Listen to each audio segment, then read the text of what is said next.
Welcome to Secrets to Alignment with Savannah Schaefer. I am here to equip you with the belief and energy to make your dreams a reality. Take this time to fill your cup and align with the most vibrant version of you.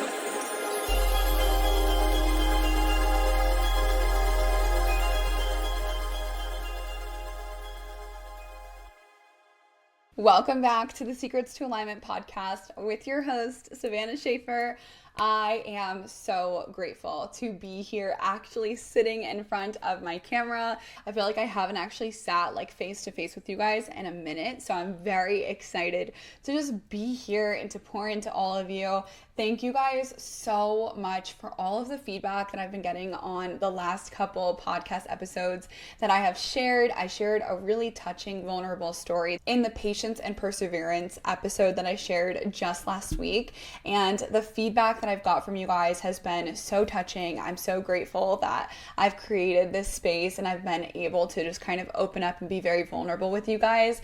I shared a story that's very, very close to my heart, and I just know that so many of you guys resonated with it and just felt very connected and just understand me better now as well. So that was super, super cool. Today's episode is for the people who want to be feeling good all the fucking time. Like, I'm talking to the girl who's like, I go through maybe these ups and downs. Maybe you're getting really, really motivated and then you start to pull back. Maybe you have those moments where you're just noticing that your emotions are a little bit out of control. This episode is for the type of person who wants to feel fucking amazing. This is how I feel amazing 99% of the time, maybe 98% of the time. I feel like majority of days, majority of moments in general, I actually feel really, really good. And the key to feeling really good is having boundaries. Having boundaries within our lives are so, so important. And it's something that I have been very strict with for as far as I can even remember, to be honest. I've always had really strict boundaries with myself. And I think that it allows me to really show up the best that I possibly can in all moments because I prioritize these boundaries. So I wanted to break down a few of the boundaries that are very, very important in my life to hopefully inspire you to advocate for yourself so that you can continue feeling your best every single day. In this podcast episode, we are going to get into having time for yourself, saying no to others, having routines and boundaries around sticking to those routines, and of course, having boundaries with people who are around you as well. So first and foremost, I feel like something that all of us need more of is alone time. Now, every single one of us maybe have a different amount of alone time that we personally need. Maybe it's one day out of the entire month. Maybe it's multiple days out of the entire month. Maybe you feel right now that you don't really need that much alone time, and that's perfectly fine as well. But I will say that having alone time can truly support your well-being more than you even when you're constantly with your partner or with friends or with family or your coworkers or whatever. It can be really, really challenging to even separate your own identity, to separate your own belief systems from the people around you. It can be hard not to take on other people's opinions as your own. It can be hard to just have moments by yourself. It can be hard to be in your own thought process or be thinking about something and then someone else says something to you and now you're completely going down a different train track or a different rabbit trail. There are so many times in our lives when we are just surrounded by so many people and we go weeks, we go months on end without even taking a moment for ourselves. And this is something that I've been so intentional for so long. Even when I was living at my parents' house, I remember that my alone time is very sacred to me. And I really love my time to just like sit with myself, to journal, or to go for a drive on my own, or to go to yoga, or go for a hike, go for a walk. Like, just doing things alone can truly support you so much. It allows you to actually connect internally with you. When you disconnect from the people around you, you can really connect with yourself and your internal world. And I'm not saying that every single time that you have alone time, you need to like sit there with a journal or like meditate or whatever. Those things are absolutely supportive. But what I am saying is that take time for fucking you. Like, take time to go to your favorite coffee shop by yourself. Take time to take yourself out to dinner. I used to love, when I lived by myself, I used to take myself out to sushi every single Friday. Every single Friday, that was like my one treat to myself. And I loved doing this so, so much. I know that a lot of people can feel like that's something that's really, really hard to like go anywhere by themselves or go sit at a restaurant alone at the bar or whatever. But actually becoming your best friend, actually being that person for yourself is so helpful, because then you're not relying on anyone else to do those things for you. How amazing is it to just be your own fucking best friend, to be your own person, to be your own individual self, so that you can feel your best, look your best, play your own fucking music, eat your own food. Like, you get to make all the decisions. It's actually so wonderful. I personally love my alone time. I honestly think that that's why the universe put me with a fireman, because I get a lot of alone time and I'm actually deeply appreciative of that. I've been in other relationships before where I haven't had that, and like my partner has wanted to be like almost on top of me all the time and like very dependent on me, and that was just a turn off completely. This is obviously my own experience, so I don't know what it is for you, but I want you to actually check in with yourself. Like, maybe just take a moment, pause this episode, and just ask yourself, how much alone time do I actually need? And if it's not a lot, that's totally fine, but at least give yourself something, whether it's you treating yourself out to a dinner, whether that's you getting your nails done, whether that's you just like having some time to watch your own shows, whatever that you need, start to advocate for that and start to take that for yourself. You are going to thank yourself over and over and over again. A lot of times when we're surrounded by people constantly, we almost get to know people around us more than we even know ourselves. And I think that this can be a very slippery slope, because then you start to almost lose yourself. This is why we hear a lot of women, even after like having a baby or when they get into a relationship, we hear women saying that they lost a piece of themselves. And that to me is like, I am so protective of myself and who I am, and I never want to allow anyone to take any bits of me. So I think that even if you're in a new relationship, if you've been in a relationship for years and years and you want to start implementing this, whatever, doesn't matter where you're at, but having alone time, even if it feels hard to separate from that person that you're so obsessed with, please do this for yourself. I promise you, it's going to set you up for so much success in the future. My next one is stop saying yes to everything. Stop putting everyone else's things on your calendar. Stop allowing everyone to ask you for your time, for your energy, all the time. You need to stop saying yes to everyone. Start saying no to people and start saying yes to yourself. You are going to be so much better off when you are not doing things from obligation. That is like the worst place to do anything from, is from obligation. If you feel obligated to go to that specific dinner or to see those kinds of people or whatever, don't stop doing that. You should not be crossing that line within yourself where you're doing things that are not in alignment with who you are or what makes you feel good. You should absolutely respect yourself more, respect your time and your energy more, and decide to say no more often.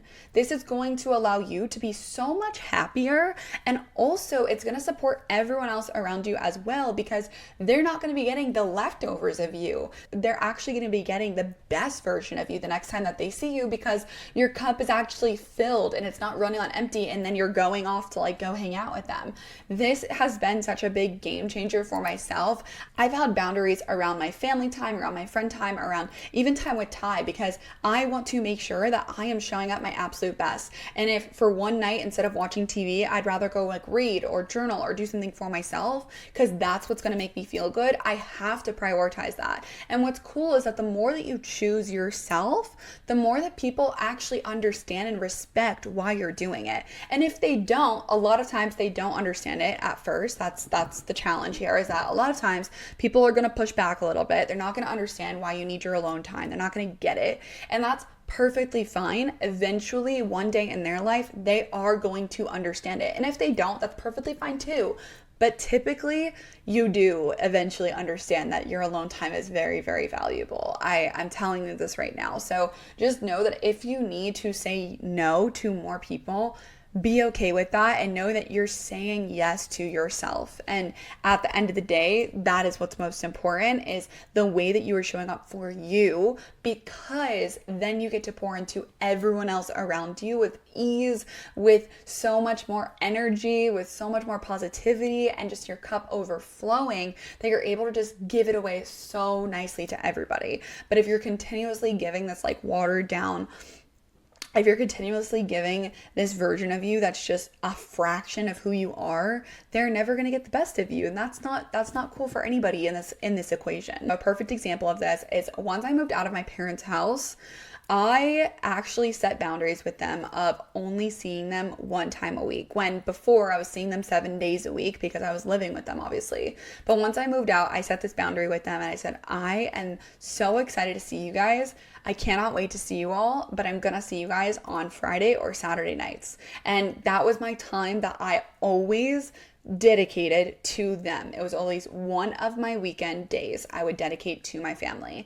And this is something that I had to put into place for myself, because if I didn't do that during that time period, I would have been only really going for obligation. I would have only been going just to please them, to make them happy. And I do remember in the beginning, they used to make me feel so guilty. At least they would try. They'd try their absolute hardest to be like, you're leaving already, or you never come around. Like, they always used to say things to me, but now they just understand that this is who I am and this is what I need for myself. And every single time that they're around me, they really do get the best version of me. They get like the happiest, most loving, most kind and courageous version of myself, because I have those boundaries in place and because I'm not doing it just to please them. So just take what you will from this and start to say no more frequently and start saying yes to yourself, because you will thank yourself. Now, something else that I have a lot of boundaries around is my routines. My routines, I am very, very strict about my schedule. This schedule is what has me feeling my absolute best. The reason I'm so strict is because I feel on top of the world when I follow this kind of schedule. So first off, I always have a consistent wake up time and a consistent bedtime. So in the mornings, I wake up at 6 a.m.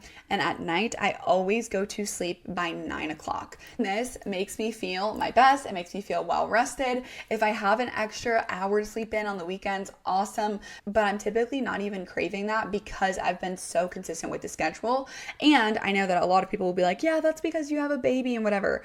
Actually, before I had Aria, I was very strict with my routines as well, because it made me feel my best. When I was living in my apartment on my own, and also when I lived with Ty and we didn't have a baby, I was very, very strict with these things because I know that when I stick to them, I just feel my best. When I'm constantly all over the place with where I'm waking up and when I'm going to sleep, I just don't feel my best. And I also love to have a lot of time during the day. I'm a morning person. It's taken me a long time to get to that point. Ever since I moved out of my parents and the last couple years that I lived with my parents, I was a morning person. But before that, when I was growing up, my dad, he would make us stay in our room for 10 hours. I remember going to sleep, we'd go to sleep at 12 and then we had to stay asleep until 10 a.m. That was just, you could not come out of your room before that. If we went to sleep at 11, we were going to be waking up by 9 o'clock. And my dad always had these really strict boundaries. I know now that he just wanted his own sleep, which is totally fine. But what I realized is that growing up having that, my parents would just stay up really, really late and we'd wake up really late. We would waste half of our day sleeping. And throughout high school, I was the exact same way. There was days where I was sleeping so much of the day away. Once I started my business, I think that's when everything really shifted for me. I started my business my senior year of high school. And once I got into that and started listening to personal development and all these different things, I really shifted the way that I did things, because I was like, I need more time in the day. I need more time to listen to a podcast. I need more time to talk to more clients. I need more time to nourish my team, and all these different things were kind of coming into play. So having a strict wake up and bedtime, I think, helps so much. So pick those hours for yourself and then stick to it. And it might be hard in the beginning, but once you finally do it for a couple weeks on end, it's going to get a lot easier, I promise you. Now, something else that I have a lot of boundaries around is social media. I have multiple different boundaries around social media. Number one, I never ever scroll in the mornings or at night. that is like something that I'm very, very intentional about. I do not scroll if I am in bed. If I'm in bed, I am not on any social media whatsoever. And I typically don't like lay in bed even to just chill or anything. So when I am in bed, like that is my sacred space. That is the time and space that I make for myself where I'm not consuming other people's lives. That is why I'm so intentional about it, because it is so easy to be like laying there in bed watching all these different people on social media popping off in their business or popping off in their career, traveling the world, all these different things. And now instantly in your head, you're like, I'm behind. I'm not good enough. I'm not pretty enough. I'm not this. I'm not that. And you're just literally talking so negatively to yourself based on what you saw on social media. So this is something that I've been very intentional about, is I never ever get up and scroll. I typically don't even check like my messages or anything in the morning either, because that time before you go to sleep and as soon as you wake up is actually so impressionable for your mind, specifically your subconscious mind. And if you are waking up and you're instantly seeing like news or something that happened in your city or something on social media that's like actually not positive, and it can be really negative sometimes,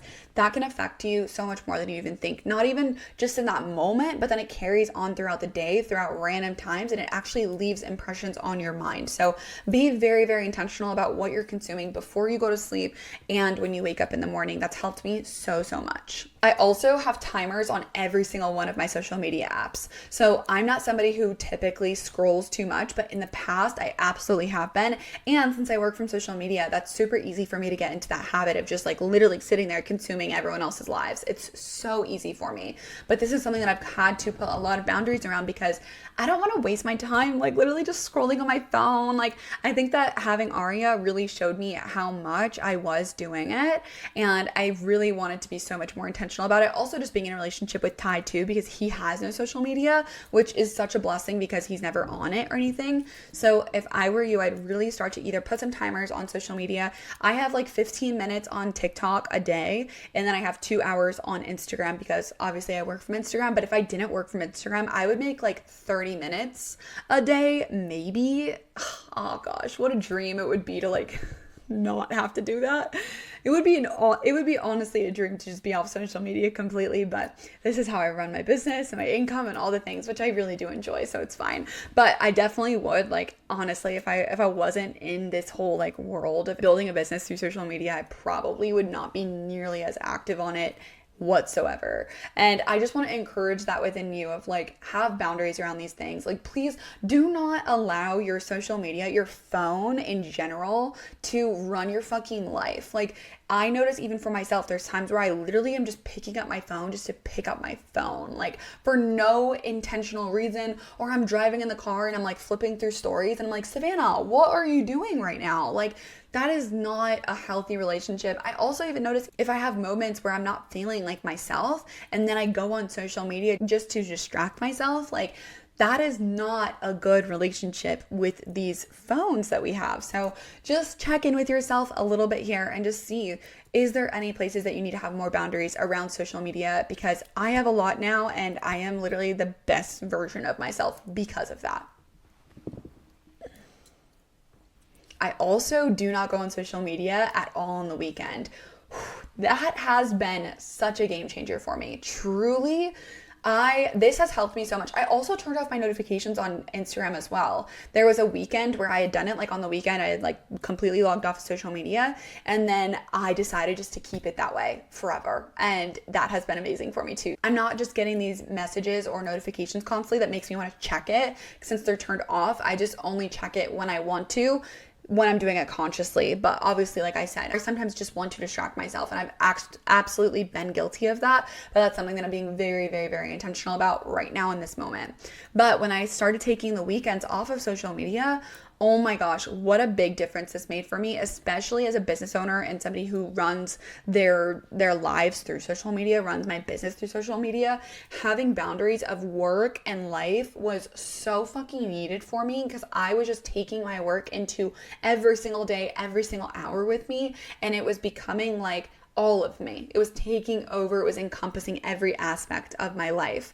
And that is something that I've really had to be more intentional about. So every single weekend, I just now know not to go on the apps. I have my social media apps on a different page on like my home screen, on my app screen, so that it's out of the way and I actually have to consciously swipe to get to that page and to click into those apps. If you need to for the beginning, like you can just log out of the apps completely. That's what I used to do in the beginning, or I would just like delete the app or whatever. But I would just say that whatever that you need to do, if you notice that you have that like almost addiction with it and you're like, I am always on it and whatever, just check in with yourself and maybe choose to take that time down a couple notches. And I will say that as a mom, having Aria on a schedule and on a routine helps me so much. That was something that while I was pregnant, I was reading books on. I was reading books on how to get my baby on a schedule because I needed to know when I was going to have my alone time. I needed to know when I was going to get a break. I needed to know when we were going to be going to the gym and all these different things, when she's going to be eating, all of that.